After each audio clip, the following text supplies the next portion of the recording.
Guys what's up, I am Arya and welcome back to my channel. तो I hope आपने forms fill कर लिए हैं दिल्ली यूनिवर्सिटी के, बट अगर नहीं किए हैं तो make sure to watch this video till the end then go and fill your forms. और अगर आपने फिल कर भी लिया है तो आप ये वीडियो ज़रूर देखें, क्योंकि इसमें मैं आपके मेजॉरिटी क्वेरीज़ को क्लियर करूँगी जो बहुत सारे क्वेरीज से बहुत से बच्चों को सिमिलर क्वेरीज थी, तो उन सारे क्वेरीज़ को मैं क्लियर करूँगी जो मेजर हैं। और something I had told in my previous video was that कि 20th of July है last date of submission of the form, but no it is not 20th of July, it is 4th of July, क्योंकि मैंने जब video record किया था तो due ने 20th of July बता रखा था अपने ही वेबसाइट पे, but after I uploaded it and after some time it just changed and it told that the last date of registration of the form is 4th of July। तो मैंने वैसे तो comment section में rectify कर दिया था, but I am again telling you this कि 4th of July last date of submission है, तो फिर भी आपके पास काफ़ी वक्त है, आप आराम से फिल करें फॉर्म, कोई जल्दबाजी नहीं है। वैसे तो मैं कोशिश करूँगी कि मैं आपके सारे क्वेरीज को क्लियर कर दूँ इस वीडियो में, but if I leave out on anything make sure to comment down below, या आप मेरे इंस्टाग्राम पे भी मुझे टेक्स्ट कर सकते हो, मैं वहाँ भी आपको रिप्लाई कर दूँगी। So basically coming over to your queries, तो सबसे जो मेजर क्वेरी है जो बहुत से बच्चों को है, आई थिंक सबसे बड़ा क्वेरी यही है, वो है कि मेरिट बेस्ड कोर्सेज़ कहाँ हैं। तो मेरिट बेस्ड कोर्सेज़ जो एंट्रेंस का पोर्टल है, जो एंट्रेंस वाला सेक्शन है आपके फॉर्म में, तो वो सेक्शन आपको ऑप्शन देती है या तो येस टिक करने का या तो नो टिक करने का। तो अगर आप उसमें येस टिक करते हो तो आप एंट्रेंस बेस्ड कोर्सेज़ में फिल कर रहे हो एंड उसके लिए अप्लाई कर रहे हो, but if you tick no, तो नो में आपका ऑटोमेटिकली सारे मेरिट बेस्ड कोर्सेज़ टिक हो जा रहे हैं and you are automatically applying for all the merit based courses. तो आपको अलग से टिक नहीं करना है, अलग से सिलेक्ट नहीं करनी है। इस बार ड्यू ने ये थोड़ा चेंज लाया है अपने फॉर्म फिलिंग में, अपने रजिस्ट्रेशन के प्रोसेस में, कि मेरिट बेस्ड कोर्सेज़ के लिए आपको अलग से कुछ टिक करने की ज़रूरत नहीं है। आपको सब्जेक्ट्स एंड जो भी कोर्सेज़ है वो नहीं टिक करनी है, नहीं सिलेक्ट करनी है, आप ऑटोमेटिकली सारे सब्जेक्ट में अप्लाई कर रहे हो। So yes, once the cut off is released, तो आप किसी भी सब्जेक्ट में if you see yourself eligible and if you want to take admission in any particular course, तो आप कर सकते हो। उसके लिए आपको फिर अलग से टिक करना नहीं है, अप्लाई करना नहीं है। तो this is for the merit based courses. तो ये बहुत बड़ी क्वेरी थी। सेकेंडली कि सेल्फ़ अटेस्ट कैसे करें, वैसे तो मैंने बताया था वीडियो में, बट बहुत सारे बच्चों को ये डाउट है कि सेल्फ़ अटेस्ट कैसे करनी है डॉक्यूमेंट्स। तो आपको करना क्या है कि आपके जो ओरिजिनल डॉक्यूमेंट्स है, तो ओरिजिनल डॉक्यूमेंट का एक फ़ोटोकॉपी करवा लीजिए एंड उस फ़ोटोकॉपी के नीचे आपको अपना सिग्नेचर डालना है एंड ब्रैकेट में लिखना है सेल्फ़ अटेस्टेड। तो this is what self attest means, कि आपको अपने फ़ोटोकॉपी डॉक्यूमेंट पे सिग्नेचर डाल के सेल्फ़ अटेस्ट लिखना है ब्रैकेट में। सेल्फ़ अटेस्ट अगर आप ना भी लिखें, सिर्फ सिग्नेचर डालोगे तो चल जाएगा काम। तो this is for the self attesting. और फिर बच्चे पूछ रहे थे कि अगर हमने ओरिजिनल डॉक्यूमेंट सबमिट कर दिए हैं एंड सेल्फ अटेस्टेड नहीं किए हैं तो फिर क्या होगा। तो वैसे तो गाइडलाइंस में क्लियरली मेंशन है कि आपको ओरिजिनल डॉक्यूमेंट्स नहीं, सेल्फ अटेस्टेड फ़ोटोकॉपी डॉक्यूमेंट्स ही सबमिट करने हैं। बट अगर आपने ओरिजिनल सबमिट कर दिए हैं तो डोंट वरी, क्योंकि ड्यू आपको फिर से अभी 1 दिन का वक्त देगी। 1 दिन के लिए पोर्टल वापस से खुलेगी ताकि आप कोई भी चेंजेस करना चाहो तो वो कर सकते हो, wait for your marks uploads और wait for changing the documents, be it for anything, any rectification that is needed। जो आपने अगर कोई गलती कर दी है अपने फॉर्म में तो आपको घबराने की ज़रूरत नहीं है, वो आप फिर से चेंज कर सकते हो, आपको 1 दिन का वक्त वापस से मिलेगा। So just keep track of that, keep visiting the official website कि कब वो दिन आएगा एंड कब आपको रेक्टिफाई करना है, बिकॉज़ वो बहुत ही कम समय के लिए पोर्टल खुलेगा एंड आपको उसमें अपने चेंजेस करने होंगे। सो बी प्रिपेयर्ड विथ एवरीथिंग। आप सेल्फ अटेस्टेड डॉक्यूमेंट्स को स्कैन करके अपने लैपटॉप या पीसी में रख लो, जहाँ से भी आपको फॉर्म फिल करना है, जहाँ से भी आप फिल कर रहे हो, एंड जैसे ही आपको आपका पोर्टल खुले वापस से आप उसको चेंज कर सकते हो। तो don't worry about that you can still rectify. The third major query was कि अगर मैंने कोई भी गलती कर दी है अपने फॉर्म में तो फिर उसको कैसे चेंज करूं, क्या मेरा फॉर्म रिजेक्ट हो जाएगा।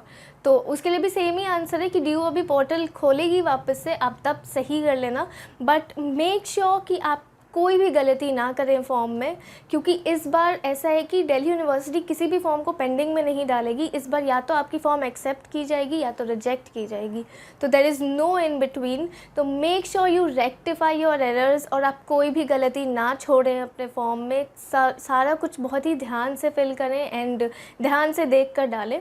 तो अगर आपको मौका मिल रहा है, अगर आपने कोई भी गलती की है तो आप रेक्टिफाई कर लो उसे, और अगर आपने फॉर्म नहीं फिल किया है अभी एंड आप करने वाले हो तो make sure to fill it very carefully and किसी भी गलती के बिना, बिकॉज अगर कोई भी गलती है तो आपका फॉर्म तुरंत रिजेक्ट कर दिया जाएगा। तो एक ये क्लॉज है जो आपको बहुत ध्यान देना पड़ेगा इसको। अब इसके बाद जो बच्चे परेशान थे एक चीज़ को लेकर, वो थी कि बीकॉम के कोर्सेज़ नहीं आए क्या, बीकॉम का कहाँ से फिल करूँ एंड बीकॉम के फॉर्म्स कब आएंगे। तो आप एंट्रेंस पे नो टिक कर रहे हो तो दैट मीन्स आप सारे कोर्सेज़ के लिए, मेरिट बेस्ड कोर्सेज़ के लिए अप्लाई कर रहे हो, बीट बीए, बीकॉम और बीएससी। तो इन सारे कोर्सेज़ में आप एक बार एंट्रेंस का नो टिक करके सब में अप्लाई कर रहे हो। इसमें बीकॉम भी आती है, तो आपको अलग से सेक्शन नहीं दिखेगा कि बीए, बीकॉम, बीएससी कहाँ है। You just fill the form and आप मेरिट बेस्ड पे फिल कर रहे हो, तो आप सारे कोर्सेज़ के लिए अप्लाई कर रहे हो ऑटोमेटिकली। अब कौन कौन से ऐसे कोर्सेज़ हैं जिनके लिए मैथ्स कंपलसरी है, तो ऐसा है कि बीकॉम ऑनर्स के लिए मैथ्स कंपलसरी है। आप बिना मैथ्स के बीकॉम ऑनर्स में अप्लाई नहीं कर सकते। You have to have studied maths in your 12th BCom honours के लिए। बट अगर आपने नहीं पढ़ी है तो आप बीकॉम पास कोर्स कर सकते हो। तो सिमिलरली बीए इकोनॉमिक्स ऑनर्स के लिए मैथ्स कंपलसरी है। आपका मैथ्स होना चाहिए 12th में, उसके बिना आप अप्लाई नहीं कर सकते हो। उसके बाद DUJAT, Delhi university joint admission test, इसके लिए भी मैथ्स कंपलसरी है। आप बिना मैथ्स के इसमें अप्लाई नहीं कर सकते हो, ये एंट्रेंस नहीं दे सकते हो। इस एंट्रेंस के थ्रू आप बिजनेस कोर्सेज में एडमिशन लेते हो, that is BBA, FIA, BMS and BBE। तो इन कोर्सेज़ के लिए भी मैथ्स कंपलसरी है, आप बिना मैथ्स के नहीं अप्लाई कर पाओगे। तो ये है जो मेजर कोर्सेज़ है जिनके लिए मैथ्स बहुत ही ज़्यादा कंपलसरी है।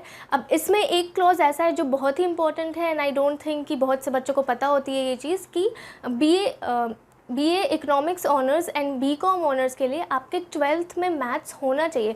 But it is not important कि आप वो अपने बेस्ट 4 में कैलकुलेट करो। It is just needed in your 12th stream and आप 12th में मैथ्स पढ़े हो, बस इतना ही चाहिए। आपको ज़रूरत नहीं है कि आप ऐड ही कर लो वो अपने बेस्ट 4 में। बट DUJAT जो कोर्स है, जो एंट्रेंस एग्ज़ाम है, इसमें अगर आप क्लियर कर रहे हो तो आपका जो मिनिमम परसेंटेज क्राइटेरिया है वो 60% होता है। तो उन 60% में, या वो जो बेस्ट 4 आप कैलकुलेट करते हो DUJAT के लिए, उसमें मैथ्स एंड इंग्लिश को ऐड करना भी कंपलसरी है। तो this is a clause which I think you should know, क्योंकि BCom honours and BA economics honours के लिए मैथ्स 12th में होना कंपलसरी है, but you don't need to add it in your best 4। बट DUJAT एंड जो business courses हैं उनमें आपको मैथ्स भी कंपलसरी है बेस्ट 4 में ऐड करना। तो येस, दिस इज़ इट। अब बहुत से बच्चे ये पूछ रहे थे कि हमने रजिस्ट्रेशन फॉर्म फिल तो कर दिया है, हमने फ़ी पेमेंट कर दिया है, but we can't print our forms and वो फॉर्म प्रिंट नहीं हो रहा, तो अब क्या करें। तो उसमें अभी आपको टेंशन नहीं लेनी है, क्योंकि अभी DU का पोर्टल वापस से खुलेगा एंड वापस से आपको जो एरर्स रेक्टिफाई करने का मौका दिया जाएगा, उसमें आप वापस से चेंजेस लाते हो। तो once you have done that, उसके बाद आपको पोर्टल मौका देगी आपका फॉर्म प्रिंट करने का भी। तो अभी अगर फॉर्म प्रिंट नहीं हो रही है तो डोंट वरी, आपने जो फ़ी पेमेंट की है फॉर्म की, उसकी ट्रांजैक्शन ID आप नोट कर लो फॉर एनी फ्यूचर रेफरेंस। उसके अलावा फॉर्म प्रिंट आपका बाद में भी हो जाएगा, अभी आपको उसके लिए सोचना नहीं है। उसके बाद बेस्ट 4 और बेस्ट 3 क्या होता है एंड कैसे कैलकुलेट किया जाता है। तो बहुत से कोर्सेज़ है दिल्ली यूनिवर्सिटी में एंड सब सब्जेक्ट्स के, सारे कोर्सेज़ के अलग अलग क्राइटेरियाज़ हैं कि कैसे आपको बेस्ट 4 कैलकुलेट करनी है, बेस्ट 3 कैलकुलेट करनी है।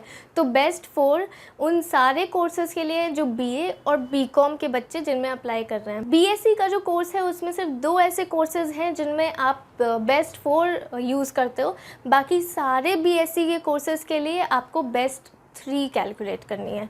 तो BSc के वो 2 कोर्सेज़ है, mathematics honours and computer science honours. तो इन दोनों सब्जेक्ट्स के अलावा अगर आप BSc कर रहे हो तो उसमें आपको बेस्ट 3 कैलकुलेट करनी है एंड वो सारे सब्जेक्ट्स के लिए डिफरेंट होती है, सारे सब्जेक्ट्स का डिफर करता है। ये सारी क्वेरीज जो मैंने आपको बताए हैं एंड आंसर किए हैं, ये मैंने UG के एडमिशन बुलेटिन से ही पढ़ा है।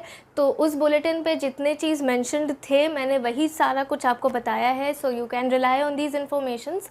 ऑल्सो अगर आपको और कोई भी क्वेरी हो तो make sure to comment down below, और आप मुझे मेरे इंस्टाग्राम पे भी टेक्स्ट कर सकते हो, मैं वहाँ आपको 1-on-1 भी रिप्लाई कर रही हूँ। Also in the description box below I have linked a Telegram group जिसे आप ज्वाइन कर सकते हो in case you have any queries और any doubts related to the Delhi University admissions, और रेगुलर अपडेट्स के लिए भी आप उसे ज्वाइन कर सकते हो। And I have also linked my playlist below in the description box, जिसमें दिल्ली यूनिवर्सिटी की बाकी जो एडमिशन रिलेटेड क्वेरीज़ हैं, एंट्रेंस बेस्ड कोर्स को लेकर, DUJAT को लेकर, DSJ को लेकर, दिल्ली स्कूल ऑफ जर्नलिज्म, ये सारे वीडियोस भी आपको उसमें मिल जाएंगे, तो आप वो भी चेकआउट कर सकते हो उस प्लेलिस्ट से। आप मेरे चैनल को सब्सक्राइब कर सकते हो बाकी इन्फॉर्मेशंस के लिए भी, and I will see you very soon with a new video. Till then wishing you all the luck.